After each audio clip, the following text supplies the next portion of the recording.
तो चलिए साथियों, फिर से एक बार हम आ गए आप लोगों के लिए लेकर स्टैटिक के 30 जीके जीएस के प्रश्न हैं, जो कि आपके आगामी यूपी पेट को देखते हुए हमने ये प्रश्न लिए हैं। तो देखिए, आज का आपका पहला क्वेश्चन क्या कह रहा है कि निम्नलिखित में से कौन सा विकल्प सही सुमेलित नहीं है।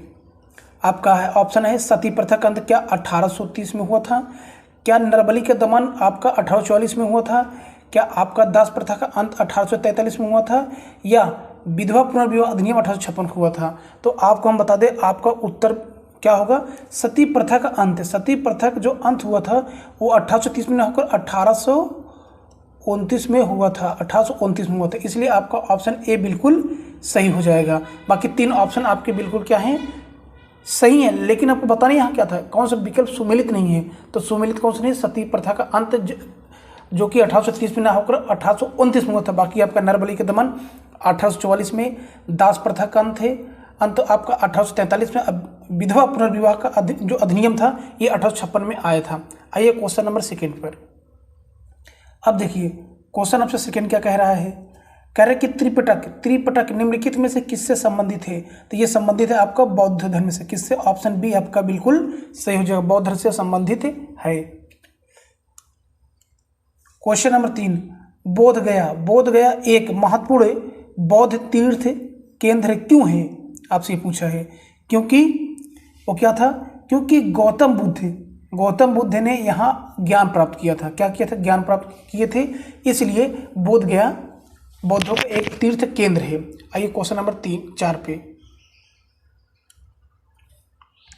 डिस्कवरी ऑफ इंडिया पुस्तक के लेखक कौन है। डिस्कवरी ऑफ इंडिया पुस्तक के लेखक कौन है, तो उस लेखक, उनका नाम है क्या है, उनका नाम है पंडित जवाहरलाल नेहरू। ऑप्शन बी आपका बिल्कुल सही हो जाएगा, ऑप्शन बी आपका बिल्कुल करेक्ट होगा। क्वेश्चन नंबर 5 देखिए, ए नेशन इन मेकिंग के लेखक कौन है। ए नेशन इन मेकिंग के लेखक कौन है, तो उस लेखक का क्या नाम है, उनका नाम है सुरेंद्र नाथ बनर्जी। ऑप्शन ए आपका बिल्कुल सही हो जाएगा, ऑप्शन ए आपका बिल्कुल करेक्ट होगा। क्वेश्चन नंबर 6, 1857 के प्रथम स्वतंत्रता विद्रोह में भाग लेने वाली प्रसिद्ध महिला स्वतंत्रता सेनानी कौन है। उस महिला का नाम बताना है, तो उस महिला का क्या नाम है, उस महिला का नाम है बेगम हजरत महल। ऑप्शन डी आपका बिल्कुल सही हो जाएगा, ऑप्शन डी आपका बिल्कुल करेक्ट होगा। आइए क्वेश्चन नंबर 7 पे चलते हैं हम लोग। कह रहा कि भारतीय राष्ट्रीय कांग्रेस के अधिवेशन की सर्वप्रथम किस मुसलमान ने अध्यक्षता की थी। उस मुसलमान का नाम बताना जिसने भारतीय राष्ट्रीय कांग्रेस की प्रथम अधिवेशन किया था। तो उनका नाम क्या है, उनका नाम है बदरुद्दीन तैयब जी। बदरुद्दीन तैयब जी, ऑप्शन डी आपका बिल्कुल करेक्ट हो जाएगा, बिल्कुल सही होगा। आइए क्वेश्चन नंबर 8 पे चलते हैं। क्वेश्चन नंबर 8 आपसे कह रहा है, मुगल चित्रकला किसके नेतृत्व में अपने शीर्ष पर पहुंची थी। तो अकबर, जहांगीर, शाहजहां, औरंगजेब। तो आपका उत्तर क्या हो जाएगा, आपका उत्तर हो जाएगा जहांगीर के काल में। ऑप्शन बी आपका बिल्कुल सही हो जाएगा, ऑप्शन बी आपका बिल्कुल सही होगा। चलिए क्वेश्चन नंबर 9, निम्नलिखित में से किस क्रांतिकारी द्वारा the philosophy of the bomb नामक प्रसिद्ध लेख लिखा गया। उस लेख का नाम से सुनिए, the philosophy of the bomb किस प्रसिद्ध लेख के द्वारा ये लिखा गया है। तो उनका क्या नाम है, तो उनका नाम है भगवती चरण बोहरा। भगवती चरण बोहरा, ऑप्शन बी आपका बिल्कुल सही हो जाएगा, ऑप्शन बी आपका बिल्कुल सही होगा। चलिए क्वेश्चन नंबर 10 पे आते हैं हम लोग। अमीर खुसरो ने, जिन्हें कव्वाली के पिता एवं भारत का तोता भी कहा जाता है, वह किसके दरबार में दरबारी कवि थे। उस शासक का नाम बताना है। तो उस शासक क्या नाम था, अलाउद्दीन खिलजी। अलाउद्दीन खिलजी, ऑप्शन डी आपका बिल्कुल सही हो जाएगा। अमीर खुसरो क्या थे, इनके ही दरबार में क्या थे, दरबारी कवि थे। अब आप 11 नंबर, क्वेश्चन नंबर 11, विश्व की सबसे बड़ी पर्वत श्रृंखला कौन सी है। अल्पास, हिमालय, काराकोरम, एंडीज या तो तिब्बत। तो क्या हो जाएगा आपका उत्तर, एंडीज पर्वत सबसे बड़ी पर्वत श्रृंखला है विश्व की। चलिए क्वेश्चन नंबर चलते हैं 12 पे। निम्नलिखित में से कौन सा भारतीय राज्य अरब सागर से सीमा नहीं बनाती है। अरब सागर सूर्य का नाम बताना है। गुजरात, केरल, गोवा, उड़ीसा। तो आपका ऑप्शन डी बिल्कुल सही हो जाएगा, उड़ीसा नहीं बनाती है। और क्या पूछे, अरब सागर पूछा है, न कि बंगाल की खाड़ी से, क्योंकि उड़ीसा क्या करती है, बंगाल की खाड़ी से अपनी सीमा बनाती है। आइए क्वेश्चन नंबर चलते हैं हम लोग 13 पर। क्वेश्चन नंबर 13 का वायु का लगभग कितना भाग ऑक्सीजन है, उस रेशियो बताना है आपका। तो कितना भाग है, 1:5 है। कितना है, 1:5 है, यानी को आपका ऑप्शन ए बिल्कुल सही हो जाएगा। क्वेश्चन नंबर 14 बातें हम लोग अंडमान और निकोबार लक्ष्य तथा लक्षद्वीप समेत भारत की कुल तटीय रेखा की लंबाई कितनी है, उसकी लंबाई बताना है। तो उसकी लंबाई कितनी है, उसकी लंबाई है 7500 किलोमीटर। कितना है, 7500 किलोमीटर। ऑप्शन सी आपका बिल्कुल सही हो जाएगा। भारत में सबसे लंबी नदी कौन सी है, उस नदी का नाम बताना है। तो आपका उत्तर क्या हो जाएगा, गंगा नदी, लगभग 25-25 किलोमीटर तक की है। आइए क्वेश्चन नंबर चलते हैं 16 पर। भारत में किस राज्य में सर्वाधिक साक्षरता दर है, उस राज्य का नाम बताना है। तो वो कौन सा राज्य है, उस राज्य का नाम है केरला। लगभग 99.99% वहाँ पे साक्षर लोग हैं। आइए क्वेश्चन नंबर 17 पर चलते हैं हम लोग।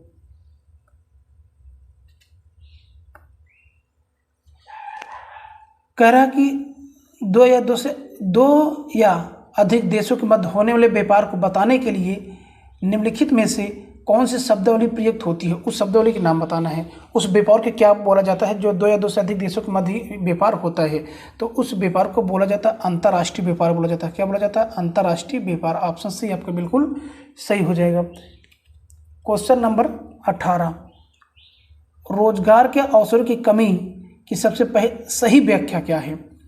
रोजगार के अवसरों की कमी की सबसे सही व्याख्या क्या है, तो सबसे सही व्याख्या क्या है, ऑप्शन सी आपका बिल्कुल सही हो जाएगा। मजदूर अत्यंत शिथिल तरीके से काम कर रहे हैं। मजदूर अत्यंत शिथिल तरीके से काम कर रहे हैं। ऑप्शन सी आपका बिल्कुल सही हो जाएगा। चलिए क्वेश्चन नंबर 19 पे आते हैं। कह रहे कि ब्रिटिश शासन के आगमन से पहले भारत की स्वतंत्रता या स्वतंत्र अर्थव्यवस्था थी, उस समय निम्नलिखित में से कौन से प्रमुख व्यवसाय नहीं था, उस व्यवसाय का नाम बताना था उस समय जो कि नहीं था प्रमुख रूप से। कृषि, हस्तशिल्प, निर्माण, पर्यटन। तो कौन सी नहीं थी, पर्यटन, यानी टूरिज्म वाला बहुत ज़्यादा प्रचलित नहीं था। ऑप्शन डी आपका बिल्कुल सही हो जाएगा। क्वेश्चन नंबर 20, कौन सी समिति गरीबी रेखा को पुनर्परिभाषित करने एवं इसे प्राप्त करने के सूत्र को देख रेख कर रही है, उस समिति का, उस कमेटी का नाम बताना है। तो उस कमेटी के नाम है S Tendulkar committee. S Tendulkar committee है तो समिति। ऑप्शन बी आपका बच्चों बिल्कुल सही हो जाएगा। आइए क्वेश्चन नंबर चलते हैं हम लोग 21 पे। भारत के केंद्रीय मंत्रिमंडल में अधिकतम कितने मंत्री हो सकते हैं, ये आपसे पूछा है। तो अधिकतम कितने हो सकते हैं, कुल लोकसभा सीटों की संख्या का 15%, अर्थात ऑप्शन ए आपका बिल्कुल सही हो जाएगा। ऑप्शन ए बिल्कुल सही होगा। क्वेश्चन नंबर 22 देखिए क्या कह रहा है आपसे। क्वेश्चन नंबर 22 सबसे कह रहा है कि निम्नलिखित में से कौन सा विकल्प सही सुमेलित नहीं। फिर से पूछा है, सही सुमेलित नहीं है। देखिए यहाँ ऑप्शन 2 बार हो गया है। तो कह रहा है कि जो आर्टिकल 17 है, अस्पृश्यता का अंत, ये बिल्कुल सही है आपका। फिर उसके बाद आपसे क्या पूछा, अनुच्छेद 21 आपसे पूछा है। क्या निजता का अधिकार, ये भी आपका बिल्कुल सही है, निजता का अधिकार। फिर अनुच्छेद 40 है, ग्राम पंचायत का गठन, ये भी आपका सही है। फिर अनुच्छेद 50 क्या कहता है, अनुच्छेद 50 कह रहे मृद, मतलब कि जो दारू होता है उसकी बात कह रहा है, मदिरा निषेध, तो यही आपका गलत है। अनुच्छेद 50 आपका ये कहता है कि कार्यपालिका के न्यायपालिका में से पृथककरण कर दिया जाए। कार्यपालिका का न्यायपालिका से पृथककरण। ऑप्शन आपका डी बिल्कुल सही हो जाएगा। देखिए इसमें 2 बार ऑप्शन दे दिया गया है, जो कि आपका उत्तर क्या होगा, यही अनुच्छेद 50 से किससे संबंधित है, कार्यपालिका के न्यायपालिका से अलग, यानी पृथककरण कर दिया जाए। चलिए क्वेश्चन नंबर चलते हैं हम लोग 23 पे। कह रहा है कि मौलिक अधिकार मौलिक कर्तव्यों से संबंधित अनुच्छेद 51A संविधान में शामिल किया गया है। किस संविधान संशोधन द्वारा ये शामिल किया गया, ये बताना है आपको। तो वो कौन सा अमेंडमेंट है, वो अमेंडमेंट आपका है 42वां है, संशोधन किया गया था संविधान में। तो ऑप्शन ए आपका बिल्कुल सही हो जाएगा। Option A. क्या 51A, थोड़ा आपको ध्यान रखना है, मौलिक कर्तव्यों से संबंधित अनुच्छेद 51A किससे संबंधित थे? तो क्या है, संविधान संशोधन 42वां से इसको शामिल किया गया था।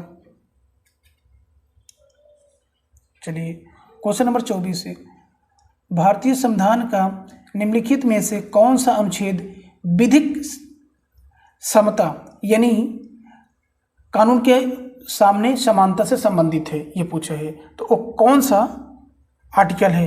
तो वो आर्टिकल कौन सा है? आर्टिकल नंबर 14, जो कि समानता का अधिकार आपको देता है। ऑप्शन ए आपका बिल्कुल सही हो जाएगा। निम्नलिखित में से किसको संविधान की आत्मा के रूप में जाना जाता है? तो किसे जाना जाता है? ये आपका प्रस्तावना, ऑप्शन सी आपका बिल्कुल सही हो जाएगा। चलिए क्वेश्चन नंबर चलते हैं हम लोग 26 पर। देखिए, न्यूक्लियर बम बनाने के लिए निम्न में से किसका उपयोग किया जाता है? ये साइंस का क्वेश्चन है। तो न्यूक्लियर बम बनाने के लिए किसका प्रयोग किया जाता है? बताइए आप लोग फटाफट, क्या होगा? तो ये यूरेनियम का प्रयोग किया जाता है। ऑप्शन बी आपका बिल्कुल सही, बहुत सही। क्या होगा? यूरेनियम का प्रयोग किया जाता है। चलिए क्वेश्चन नंबर चलते हैं 27 पर। भारी जल की खोज किसने की थी? भारी जल की खोज किसने की थी? तो भारी जल की खोज कौन किया था? H.C. यूरे ने किए थे। H.C. यूरे ने, ऑप्शन डी आपका बिल्कुल सही हो जाएगा साथियों। चलिए क्वेश्चन नंबर 28 देखिए आपसे क्या कह रहा है। सार्वजनिक आपूर्ति हेतु पानी का पीएच मान किस श्रेणी में होता है, वो बताना है। पीएच मान बताना है कि पानी क्षार होता है कि अम्ल होता है कि उदासीन होता है। तो उनके बीच का वैल्यू बताना है आप लोगों को। तो क्या हो जाएगा? जो पानी का पीएच मान होता है वो होता है 6.5 से लेकर 8.5 के बीच में। ऑप्शन आपका बी बिल्कुल सही हो जाएगा। 6.5 से लेकर 8.5 के बीच में होता है। आइए क्वेश्चन नंबर 29 पर। आवर्त सारणी में निम्नलिखित में किस आवर्त में 5 गैर धातुओं को रखा गया है? गैर धातु पूछा है। तो कौन सा आवर्त है वो आवर्त आपका है आवर्त 2 है। आवर्त 2, ऑप्शन बी आपका बिल्कुल सही हो जाएगा। चलिए लास्ट क्वेश्चन चलते हैं हम लोग। लाल रक्त कणिकाएं शरीर के किस भाग में बनती हैं? आरबीसी कहाँ पे बनता है, ये आपसे पूछा है। तो आरबीसी का निर्माण कहाँ पर होता है? अस्थि मज्जा में होता है। अस्थि मज्जा में, जो कि ये बोन्स के अंदर पाए जाते हैं, हड्डियों के अंदर पाया जाता है। तो आपका ऑप्शन बी बिल्कुल सही हो जाएगा साथियों। तो देखिए साथियों, इस प्रकार से हमने फिर से आपको आज 30 क्वेश्चन अटेम्प्ट करा दिए हैं। आपको डेली हम 30 क्वेश्चन देते रहेंगे। बस आपसे रिक्वेस्ट इतना है कि अगर आप चैनल पर नए हैं तो चैनल को सब्सक्राइब कर लीजिए, और वीडियो पसंद है वीडियो को लाइक कीजिए। और आप ये भी कमेंट करके बताइए कि सर हमारा 30 में से कितना सही हुआ, 25 सही हुआ कि 26, 27, ये आपको बताना है। तो चलिए साथियों, इसी क्लास को हम क्या करते हैं, विराम करते हैं। जय हिंद साथियों।